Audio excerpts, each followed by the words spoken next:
पुंकेसर को स्टामेन बोलते हैं और स्त्री केसर को स्टिक बोलते हैं। ठीक, और वायुदल किसे कहते हैं? तो दो बात लिखा गया है वायुदल के लिए, दो बातें मैंने लिखा है, एक ये और दूसरा बात ये।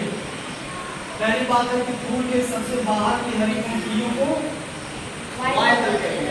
सवाल पूछा जाएगा कि वायुदल किसे कहते हैं, तो यह लिख देना कि फूल के सबसे बाहर की हरी पंखुड़ियों को वायुदल कहते हैं। देखो हमने यहाँ पे एक फूल बनाया है, क्या बनाया है?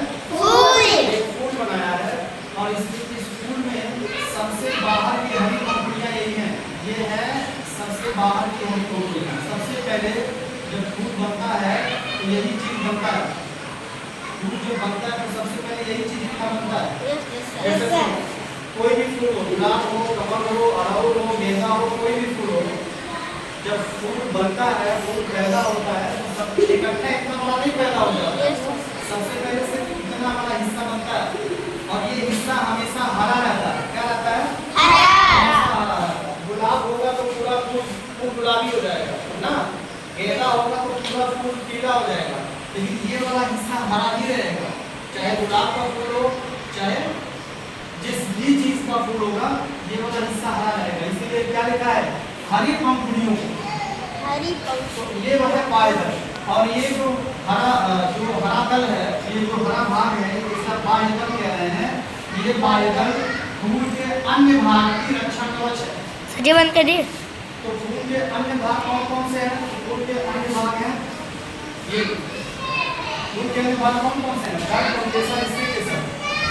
पुंकेसर, स्त्री केसर और दल, इन तीनों की रक्षा कौन करता है?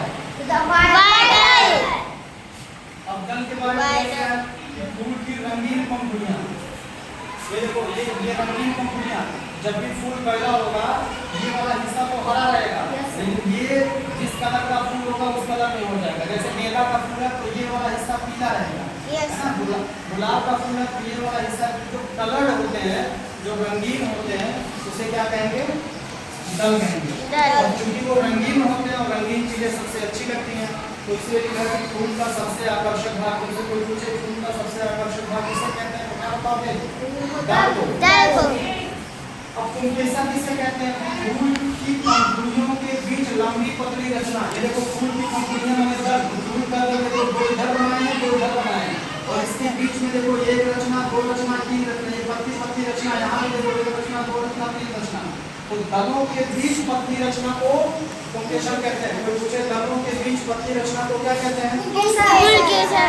कोई पूछे पुंकेसर किसे कहते हैं, तो क्या बताओगे? दलों के बीच की पतली संरचना को। ठीक। और फिर स्त्री केसर, तो स्त्री केसर देखो ये है स्त्री केसर, और ये फूल के बीचों बीच है, तो इसलिए लिखा गया है कि फूल के ठीक मध्य में जो संरचना होती है, ये फूल है पूरा, और फूल का ये मध्य है, और इस संरचना को इस टीप जैसी संरचना, टीप में कुप्पी, फूल के मध्य में टीप जैसी संरचना को क्या कहते हैं? कुप्पी। क्या कहते हैं? स्त्री केसर। कौन कौन से? वायुदल, दल, पुंकेसर और स्त्री केसर। हरे वाले भाग को क्या कहते हैं? वायुदल। रंगीन भाग को क्या कहते हैं? दल। दल के बीच की संरचना को क्या कहते हैं? पुंकेसर। फूल के बीचों बीच की संरचना को क्या कहते हैं? स्त्री केसर। आया समझ में?